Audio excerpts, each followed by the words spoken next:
Bom é estarmos aqui reunidos na igreja, na casa do Senhor, para louvarmos e bendizermos o seu santo nome, né? Eu me sinto feliz de estar aqui, e você? Amém? Quero homenagear aqui os pais. Hoje é dia dos papais, né? Então temos aqui alguns papais reunidos aqui, mas eu quero homenagear principalmente o nosso Pai especial, o nosso Senhor, porque Ele é o Pai de todos nós que cremos em Cristo Jesus como único e suficiente Salvador de nossas vidas. É Ele que cuida de nós, é Ele que está sempre nos conduzindo, nos guiando todos os dias, cuidando de nós, cuidando desta igreja. Então, gostaria de homenagear o nosso Pai amado. Pode sentar-se. Antes também de iniciar, gostaria de dar alguns avisos aqui. E o primeiro deles é que nós estamos seguindo com nossa série de mensagens, Novo Mundo, Nova Igreja. Então, acompanhem, não faltem. Não, vocês que estão pela internet também, não deixem de acompanhar. Todos que estão aqui, não deixem de compartilhar, não deixem de deixar ali um comentário, curtir, enfim, convidar alguém para participar das lives, participar dos cultos. Isso é muito bom, é estarmos reunidos e usarmos todos os meios aí, porque hoje a internet está aí nos ajudando também, para aqueles que não podem, que têm algum impedimento para estar aqui juntamente conosco, como é o caso da irmã Marleide, que também não está muito bem, está até com suspeita da Covid e pede orações. Então, a todos aqueles que têm algum impedimento para estarem aqui, podem nos acompanhar pela internet. Aqueles que não são membros ainda, mas já estão convidados, lembre-se disso. Todos aqueles que têm nos acompanhado pela internet, aqueles que eu tenho tido contato, tenho convidado, não, vai lá na nossa igreja, visita a gente lá. Nós somos aqui uma grande família. E gostamos de estar nos relacionando, estar juntos. Esta é uma igreja acolhedora, não se esqueçam. E nós que estamos aqui, não podemos deixar de acolher todos aqueles que nos visitam, todos aqueles que estão vindo aqui para estar juntamente conosco, tá bom? E, a partir dessa semana, como pastor, estou fazendo um desafio para você abrir a sua casa para os cultos na quarta-feira. Ao invés de nós voltarmos o culto presencial aqui na igreja, o pastor está pensando em nós começarmos a fazer cultos nos lares. Então, aquele que tiver disposto a abrir o lar nessa quarta-feira, depois procura o pastor, tá? E a gente vai lá, vamos cultuar na casa. E os irmãos estão convidados. A gente vai colocar no grupo, convidando tudo. Se não tiver casa, vai ser na minha mesmo. Tá? Eu adoro o culto no lar.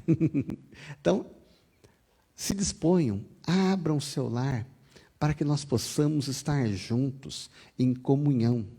A nossa ideia é mudar um pouco as coisas, é fazer desta igreja uma nova igreja, porque o mundo já mudou. Nós estamos vivendo um novo mundo, novas coisas estão acontecendo, todos estão tendo que se readaptar, se reinventar, e a igreja não é diferente. Não é esta igreja, mas todas as igrejas estão se reinventando.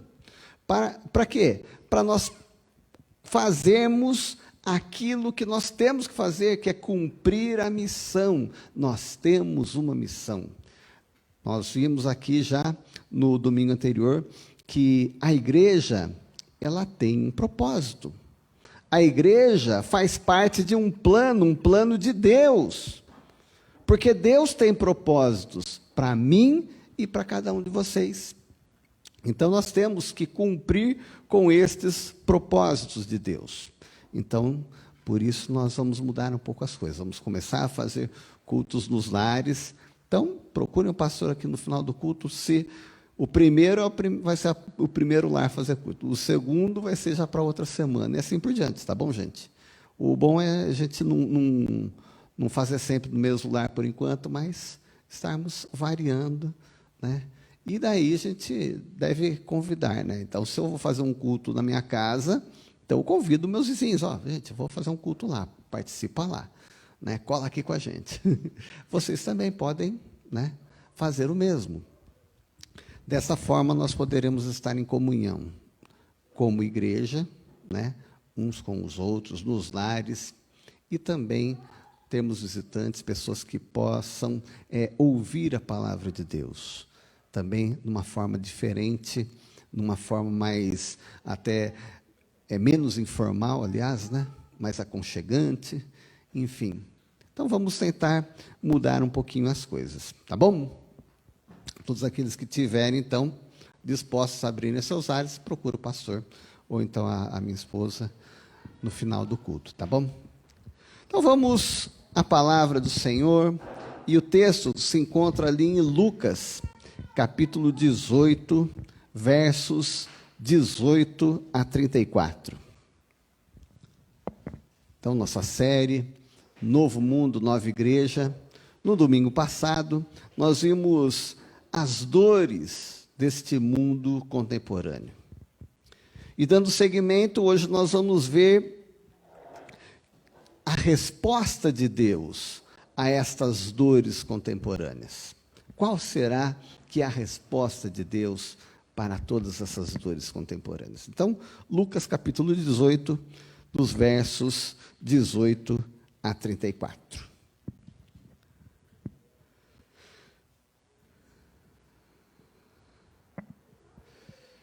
Diz assim a palavra do Senhor. Certo homem de destaque perguntou a Jesus: Bom mestre, que farei para herdar a vida eterna?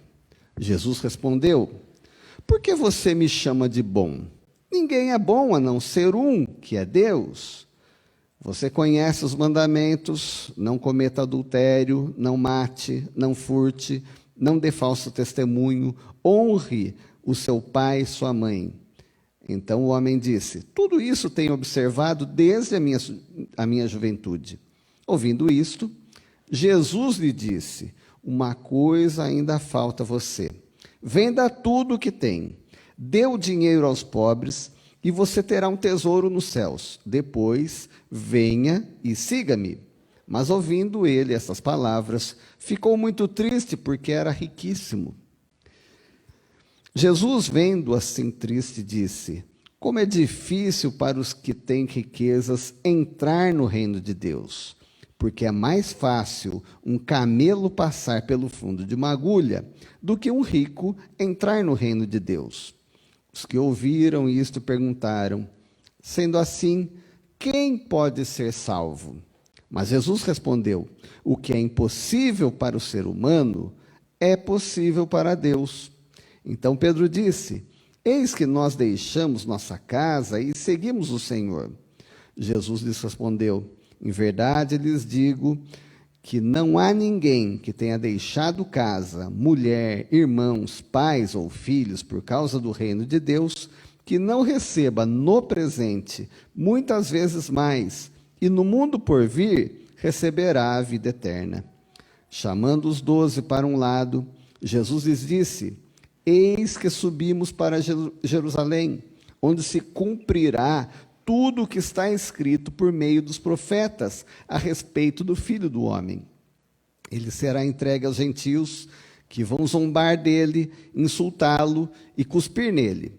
Depois de açoitá-lo, eles o matarão, mas ao terceiro dia ressuscitará. Eles, porém, não entenderam nada disso.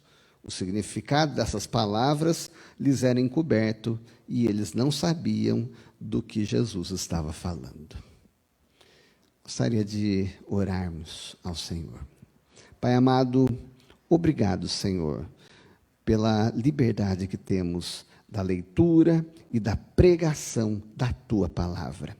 que o teu Santo Espírito, neste momento, nos ilumine o entendimento e venha falar diretamente aos nossos corações, tanto de nós que estamos aqui presentes agora, Senhor, como daqueles que estão online nos acompanhando e daqueles que ainda verão esta mensagem, Senhor, através das mídias sociais.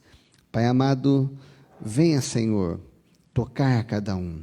Venha, Senhor, falar em especial para aqueles que neste momento estão precisando ouvir a tua voz, em nome de Jesus.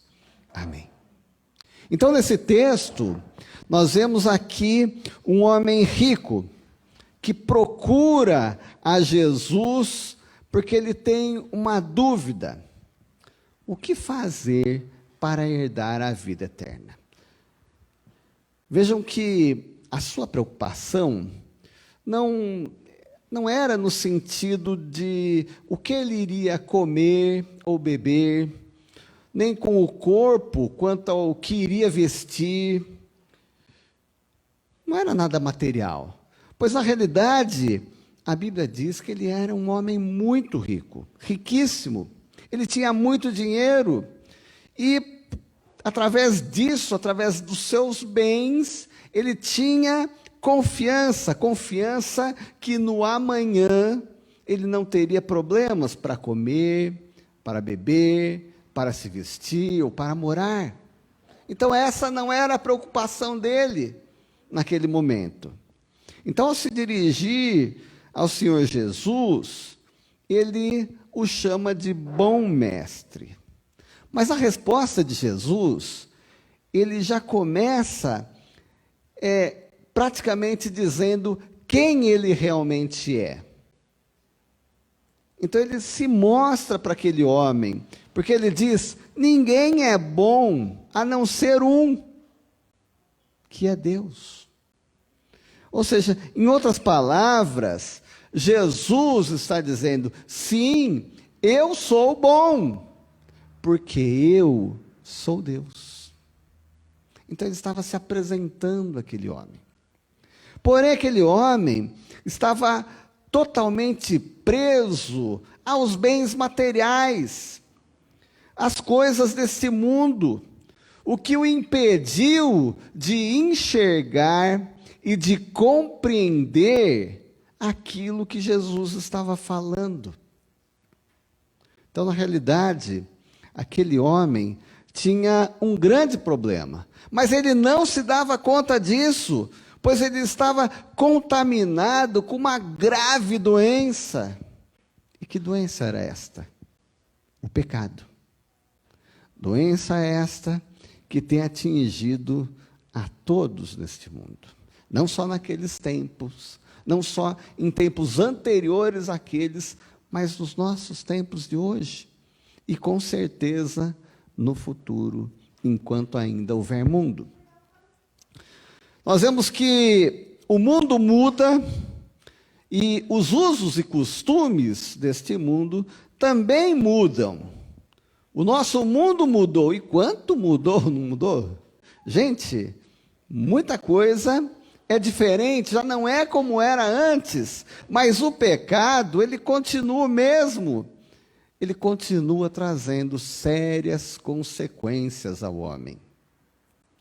Como vimos no domingo passado, o cenário de incertezas trazido ali pela pandemia, somado a todas as limitações do mundo físico, diante da necessidade de um isolamento social, de um distanciamento social, né? Parece que, quem se lembra aqui de março do ano passado, março, abril do ano passado, a gente olhava aquelas imagens assim, as cidades vazias, na Europa, até no Brasil, tudo fechado, ninguém na rua, parecia aquela imagem apocalíptica, né? E tudo isso forçou, obrigou a que houvesse um crescimento exponencial no mundo digital, como caminho para encontrarmos soluções.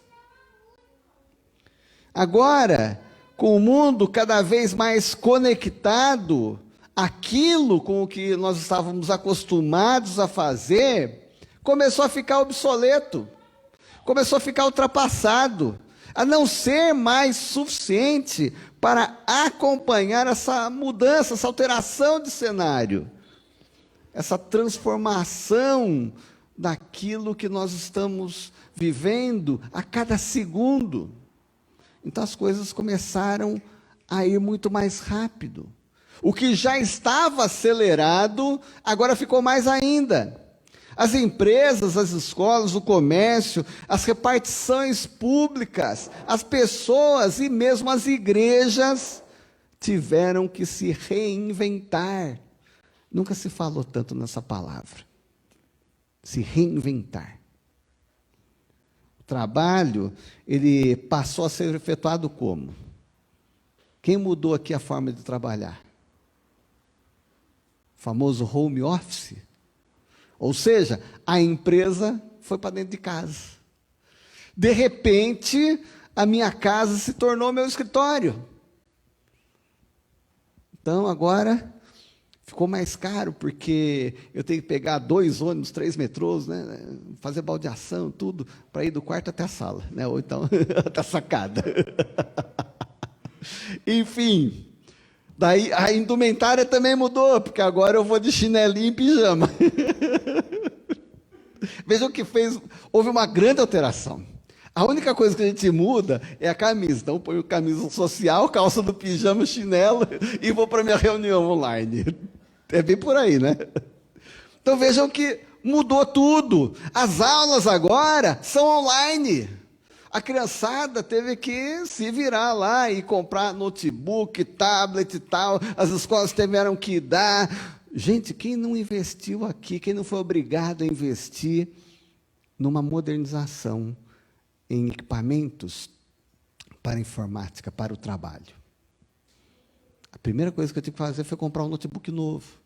Aquele notebook que sempre funcionava para tudo, né? Estava lá, belezinha, funcionando. De repente, mas do dia para a noite, ficou obsoleto, não dava mais conta, porque eu precisava dar aula online, precisava fazer a reunião online, daí a velocidade da internet, tive que pedir para mudar a velocidade, colocar mais velocidade, enfim, tudo começa a mudar. O atendimento agora nas repartições públicas é pela internet. O comércio, mais do que nunca, agora é digital. Empresas que nunca tinham vendido online, agora vendem lá pelo Instagram, pelo Facebook, enfim, por WhatsApp. Então, os meios de pagamento também, agora você faz um Pix e pronto. Vejam tudo, né? Acelerando, facilitando, passando a ser via digital. E os cultos mudaram. Agora nós estamos invadindo as redes sociais. Você que está aí está me vendo. Numa rede social. Então, aquilo que a gente olhava, mas um dia eu vou fazer, um dia eu vou fazer. Da noite para o dia fomos obrigados a fazer.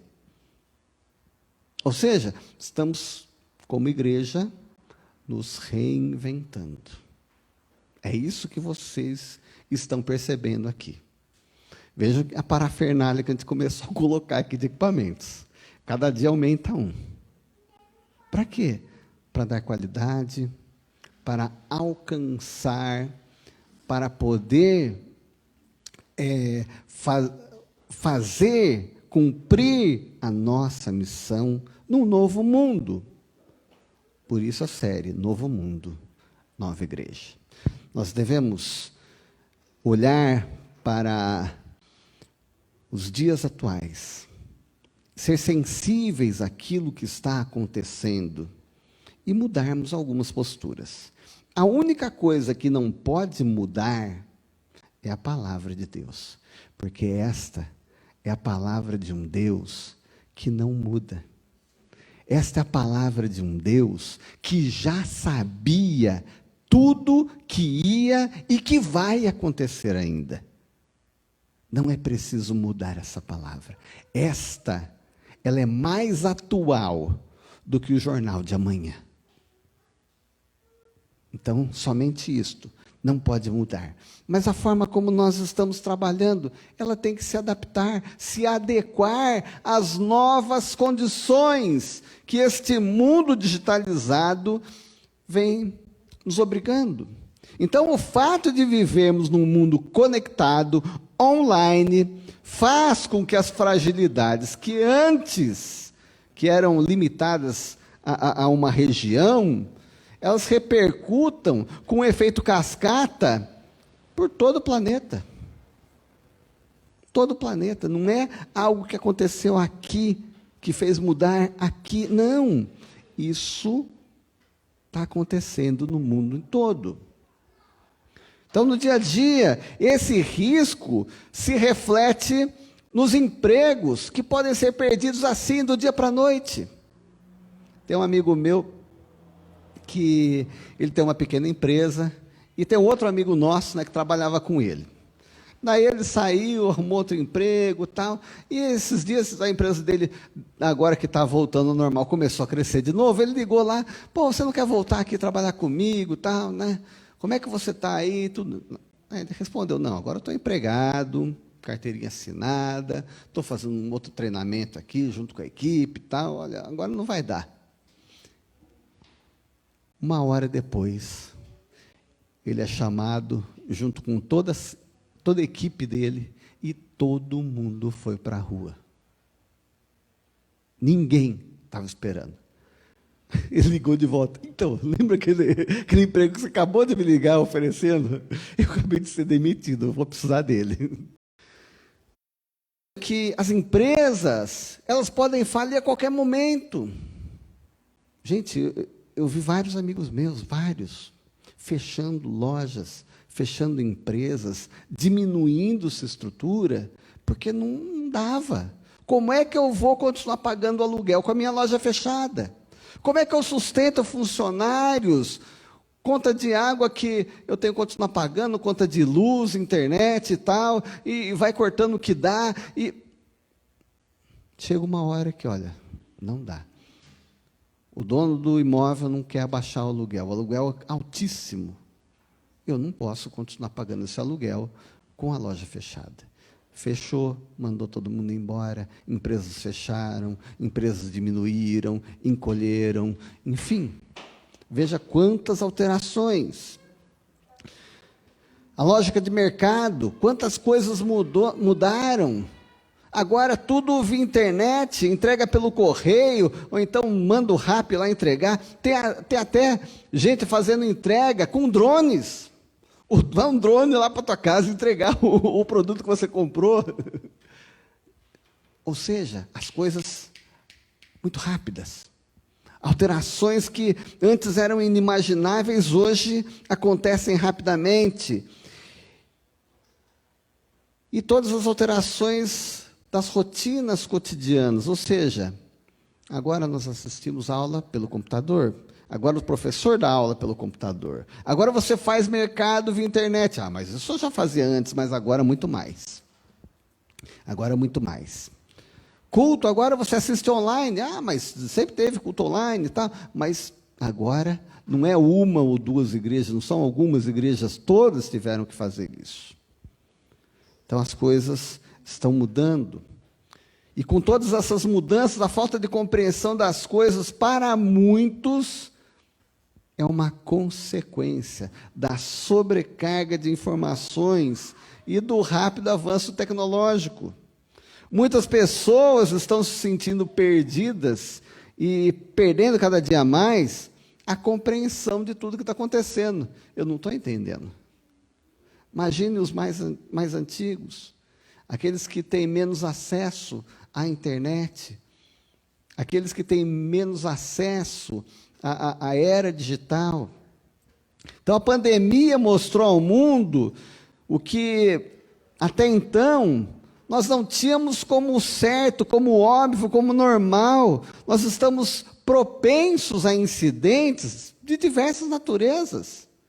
Ou seja, a hora que a gente viu que estava baixando aquela curva da pandemia, de repente, veio outra.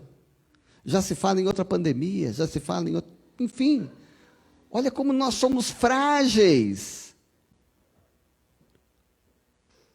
E porque nós enxergamos que somos tão frágeis, nós começamos a ficar ansiosos, cada vez mais ansiosos. A ansiedade, que é uma das doenças mais comuns na era atual, que impacta muitas pessoas, impacta empresas, impacta o comércio, impacta governos. Isso acaba por refletir num senso de urgência cada vez maior. Eu preciso estar preparado como pessoa. Eu preciso estar preparado como empresário. Eu preciso estar preparado como pastor de igreja. Então vejam que toda essa instabilidade que nós passamos mostrou claramente a imprevisibilidade deste mundo atual. Então nós sabemos que o mundo mudou e mudou muito. E as pessoas estão se sentindo cada vez mais perdidas em meio a todas essas mudanças. Tudo isso tem mexido com o psicológico das pessoas. Então as pessoas estão ficando cada dia mais doentes, estão ficando ansiosas, depressivas, frias. Você lembra do que a palavra de Deus fala? Nos últimos tempos, o que vai acontecer? O amor de quase todos vai se esfriar. Será que é um sinal? Enfim, as pessoas procuram uma solução e desejam a salvação, mas os seus olhos estão cegados pelas coisas e pelas preocupações deste mundo, assim como aquele homem rico que procurou a Jesus. Veja que isso não mudou. Não mudou. Aquele homem, assim como muitas pessoas nos nossos dias, estava procurando uma solução final para os seus problemas. Onde está a salvação? Quantas pessoas agora não fazem essa pergunta? Onde está a salvação? Era essa a pergunta que aquele homem estava fazendo. Então o Senhor Jesus, de uma forma assim muito didática, ele mostrou não somente a ele, mas a todos aqueles que estavam à sua volta, qual era o remédio de Deus para o mundo. Não somente ao mundo daquela época, mas também ao mundo desta época e ao mundo vindouro. Não importa quantas mudanças, quantas adaptações tenhamos que fazer, a sua mensagem é atual. Em primeiro lugar, ele vai mostrar que o homem, por si só, nada pode fazer. Então, no verso 26, vejam só. Os que ouviram isto perguntaram, sendo assim, quem pode ser salvo? Então, na sua resposta, aquele homem rico, Jesus lhe pergunta se ele conhecia os mandamentos: não adulterar, não matar, não dar falso testemunho, honrar pai e mãe. E qual foi a resposta daquele homem? Isso aí eu faço desde menininho. Tudo isso eu conheço e tudo isso eu tenho cumprido desde a minha juventude. Porém, Jesus lhe fala que faltava uma coisa. Vocês se lembram do texto? O que faltava? Jesus disse: olha, você vai, vende tudo que você tem, porque você ajuntará um tesouro nos céus. Entrega aos pobres, depois vem e me siga. Essa foi a resposta. Jesus, antes de dar essa resposta, que ele tinha dito mesmo? Ele tinha falado: você me chama de bom por quê?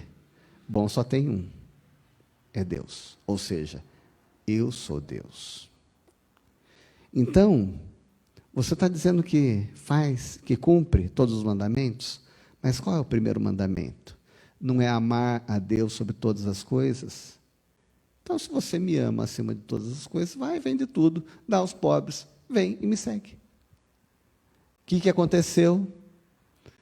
Aquele homem se entristeceu, baixou a sua cabecinha e foi embora.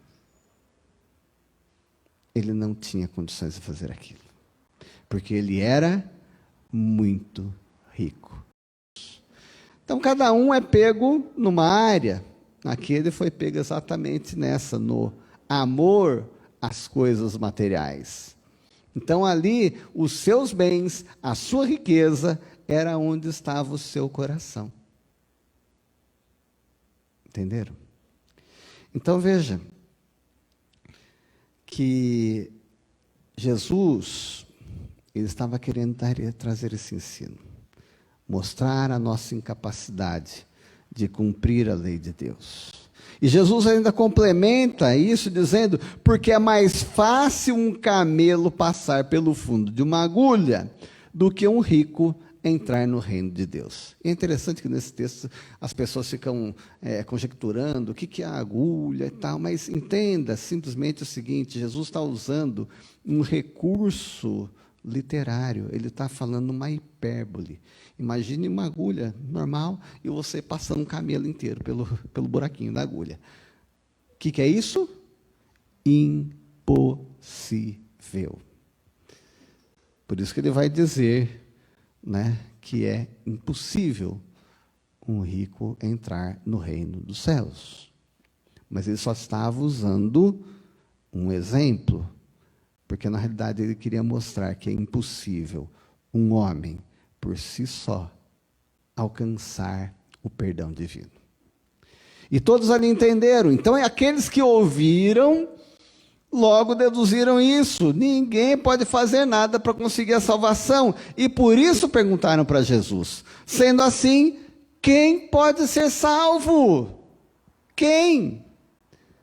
A mesma coisa Paulo vai falar ali em Efésios capítulo 2, verso 1, onde ele diz, ele lhes deu vida quando estavam mortos em suas transgressões e pecados. Então ninguém pode fazer nada para alcançar a salvação. Por quê? Porque está morto espiritualmente.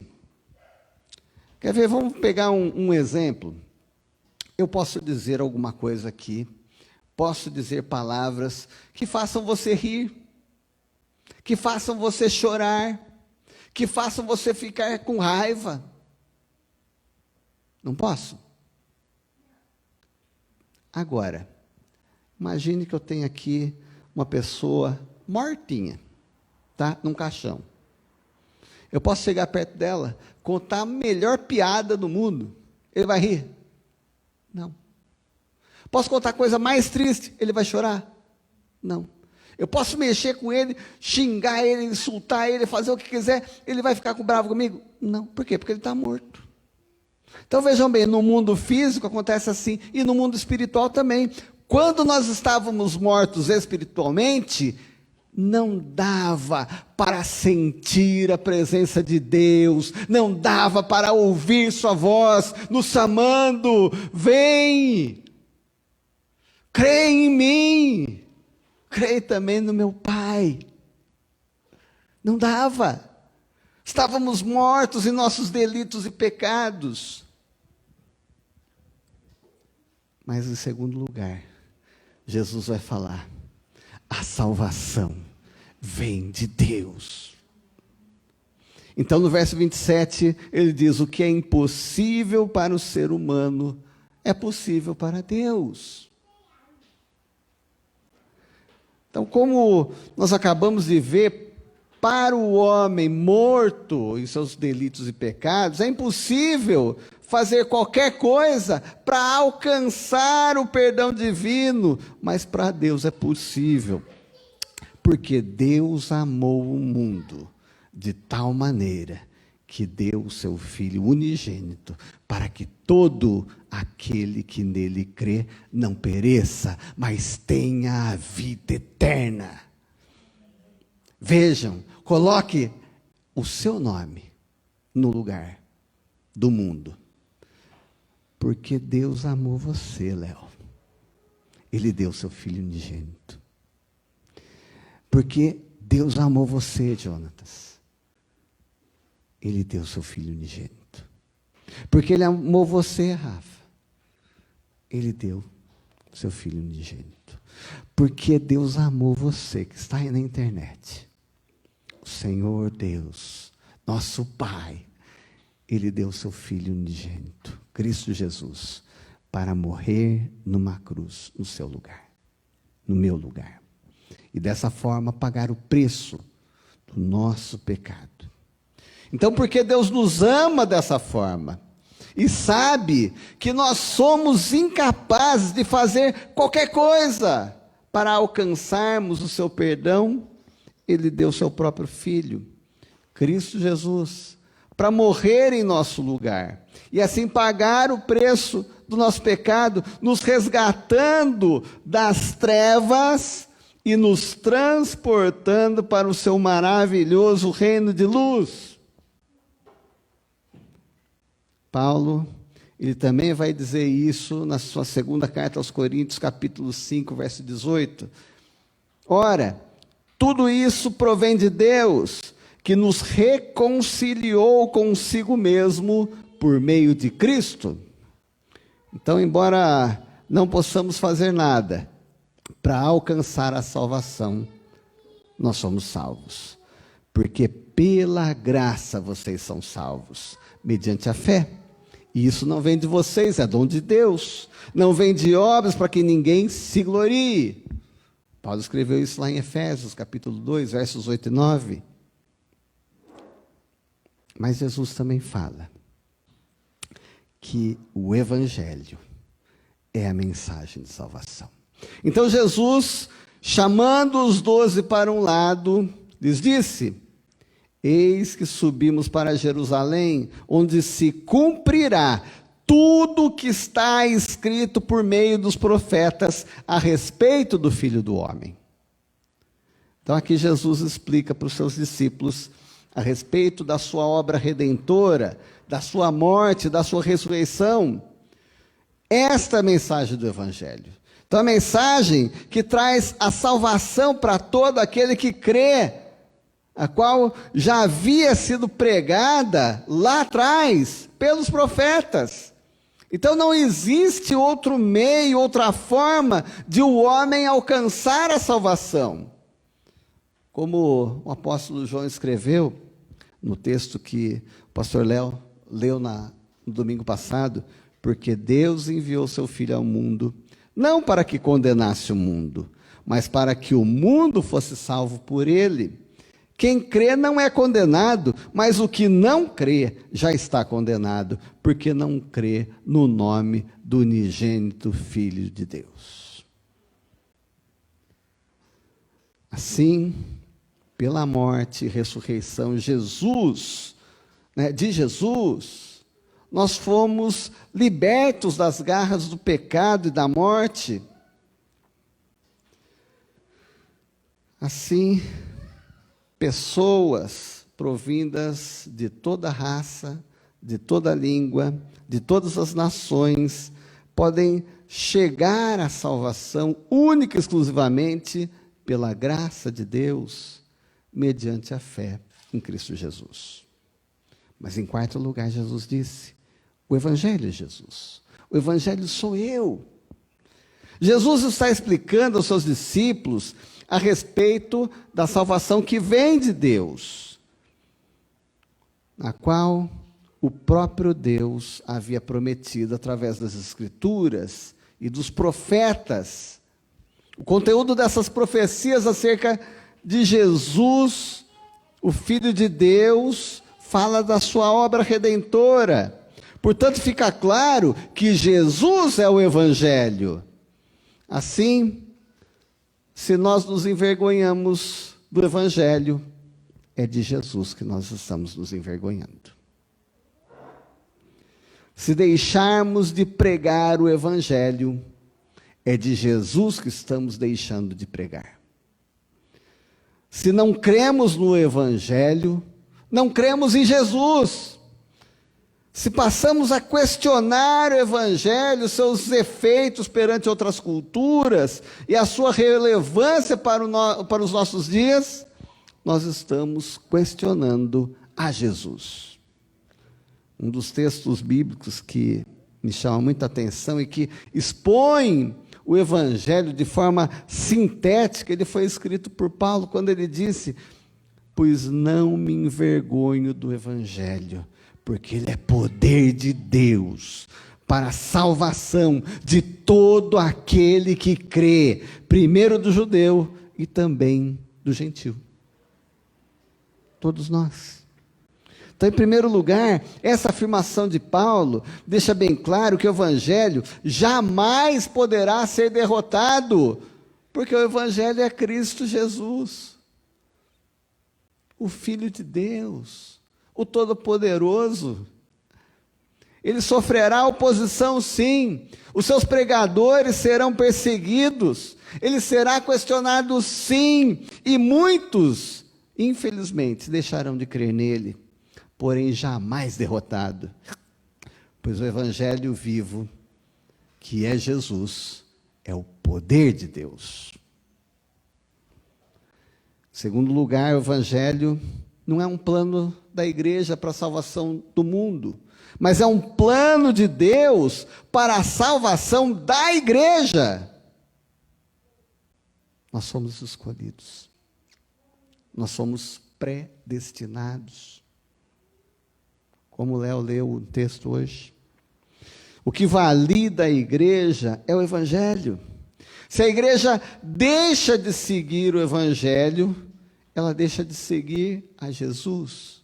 Então ela deixa de ser igreja, ou pelo menos deixa de ser igreja de Jesus. E uma igreja que não é de Jesus é uma falsa igreja.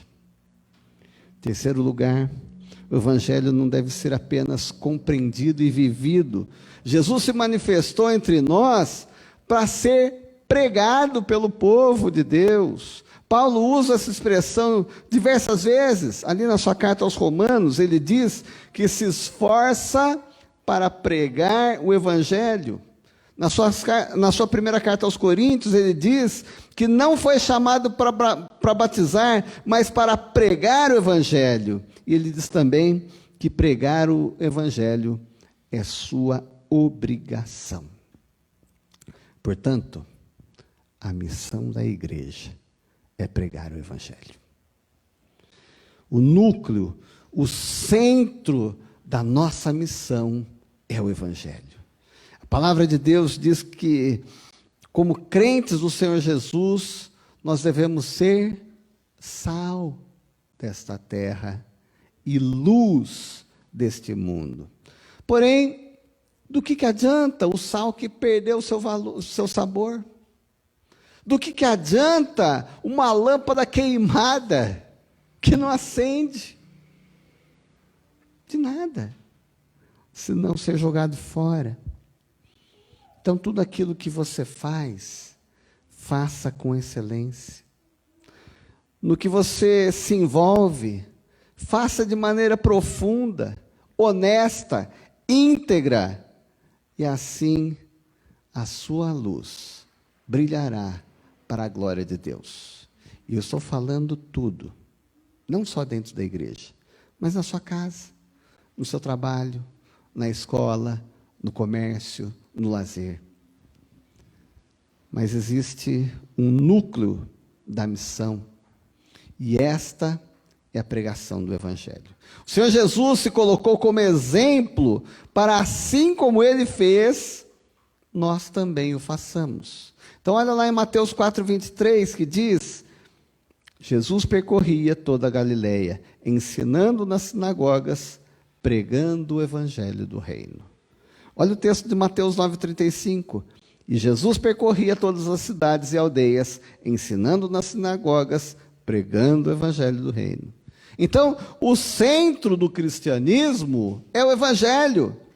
Portanto, nós precisamos entender bem o que é o evangelho e o que é verdadeiramente ser um cristão, para nós podermos compreender sobre a nossa missão. Se nós não tivermos esse entendimento, nós não vamos entender sobre a missão da igreja. O evangelho, ele precisa ser pregado para que todos saibam e conheçam o caminho que leva ao Pai, mas ele também precisa ser vivido para testemunho de todos aqueles que ouvem. O que adianta eu pregar muito bonitinho, falar sobre Jesus, ensinar tudo isso, se eu não vivo isso, do que vai servir? Todos vão olhar, não, como pastor Davi eu não quero ser porque eu já sou. Imagine, um mau testemunho, gente, pesa muito. Por isso nós precisamos viver e pregar aquilo que nós vivemos, para testemunho. Atos 1:8 nos chama para quê? Para sermos testemunhas. Nós recebemos o poder do Espírito Santo de Deus ao descer sobre nós, para sermos testemunhas. Onde? Em Jerusalém, onde nós estamos. Em toda a Judéia, em toda a circunvizinhança.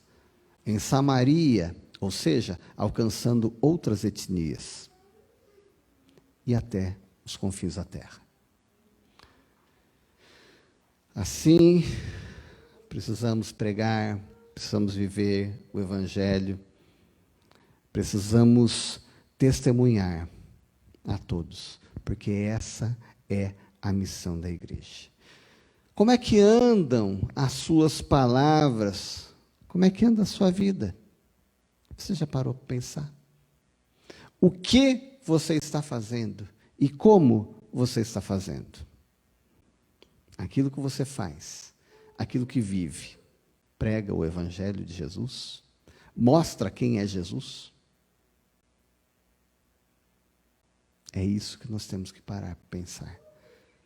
Como indivíduos, como cristãos e como igreja. Se o Evangelho é Jesus, conhecer o Evangelho é conhecer a Jesus.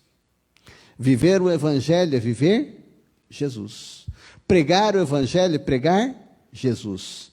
E negar o Evangelho é negar Jesus. Nós precisamos de Jesus. E onde nós o conhecemos? Na palavra de Deus. Aqui que nós conhecemos Jesus. Porque Jesus, sem palavra, não é cristianismo. É misticismo. E é exatamente isso que tem sido pregado em muitos púlpitos, em muitas igrejas, pelos falsos profetas deste século. Você e eu, que somos cristãos verdadeiros, precisamos entender que nós fazemos parte dessa missão. Nós fazemos parte porque somos corpo de Cristo. Que a nossa vida possui um significado muito maior do que o simples sobreviver. Nós não estamos aqui simplesmente, eu me lembro do que a avó de um amigo meu, ele cresceu junto comigo, falava, tem gente que só vem para o mundo para fazer peso. Nós não estamos aqui no mundo para fazer peso, gente. Nós temos uma missão. Nós temos um propósito. Deus não criou você à toa, Deus não me criou à toa. Eu tenho um propósito, você tem um propósito. Como igreja, nós temos um propósito que é do Pai, que é do Deus Todo-Poderoso, maravilhoso, e esse plano é perfeito, porque a sua vontade é boa, agradável e perfeita. Gente, o Evangelho é a resposta de Deus para as dores deste mundo. E eu e você somos porta-voz dessa mensagem de salvação. Nós não podemos ficar calados. Nós não podemos continuar calados. Nós não podemos estar de braços cruzados. Nós não podemos estar sentados, satisfeitos, de braços cruzados. Esse evangelho tem que ser pregado. Esse evangelho tem que ser vivido. Esse evangelho tem que estar na nossa boca, no nosso testemunho. Que Deus nos capacite mais e mais para levarmos esta mensagem ao mundo todos os dias, através do nosso testemunho de vida. Que eu e você possamos mais e mais ser capacitados com dons espirituais para pregarmos esse evangelho. Você que está aí na internet, que está nos acompanhando neste culto, talvez você ainda não tenha conhecido a Cristo Jesus como a solução. Talvez você não tenha ouvido ainda que Jesus é o verdadeiro evangelho, que a resposta, que a cura, que a solução vem de Deus, e Cristo Jesus, o seu Filho amado, é esta resposta, pois Ele veio ao mundo para morrer no meu lugar, no seu lugar, para pagar o preço do meu pecado, do seu pecado. Você precisa crer nesse Jesus. Você precisa declarar que este Jesus é o único Senhor e Salvador da sua vida. Que você possa fazer isso nessa noite. Que você possa compreender essa mensagem, sentir esta urgência e essa necessidade, como um dia eu e todos que aqui estão presentes sentiram, e fomos alcançados, e fomos perdoados, e fomos lavados, e fomos purificados, e hoje somos chamados filhos de Deus. Que você possa ser um filho de Deus. Eu gostaria de orar por você, e gostaria de orar por esta igreja, que esta igreja possa mais e mais compreender a urgência desta mensagem, a preciosidade desta mensagem. Cristo Jesus é o nosso Senhor, é o cabeça desta igreja. Eu vivo não mais por mim mesmo, mas Cristo vive em mim. Eu vivo para Ele, para servi-lo. É Ele quem me sustenta, é Ele quem cuida de mim, é Ele quem eu quero ver todos os dias, não somente aqui na igreja, mas na minha casa. Eu convido Ele para ir para o meu lar, convido Ele para ir para o seu lar também, no meu trabalho, no meu lazer, onde quer que eu esteja. Que essa possa ser uma verdade na sua vida. Eu gostaria de orar por isso também. Pai amado, nós queremos te agradecer por tão maravilhosa graça que vem de ti, Senhor. Resposta para todos os nossos anseios, solução para todos os nossos problemas e principalmente para a nossa salvação. Oh Senhor, nós estávamos mortos e não sabíamos. Quantos neste momento precisam ouvir esta mensagem? Pai amado, que através do nosso testemunho, através da nossa voz, muitos outros possam ouvir e compreender e ter as suas vidas transformadas, Senhor. Toca, Senhor, toca com o teu Santo Espírito, transforma agora, Senhor. Aqueles que ainda não te conheciam, Senhor, faz conhecerem a Ti, ao Teu amor, a Tua misericórdia, a Tua maravilhosa graça, Senhor.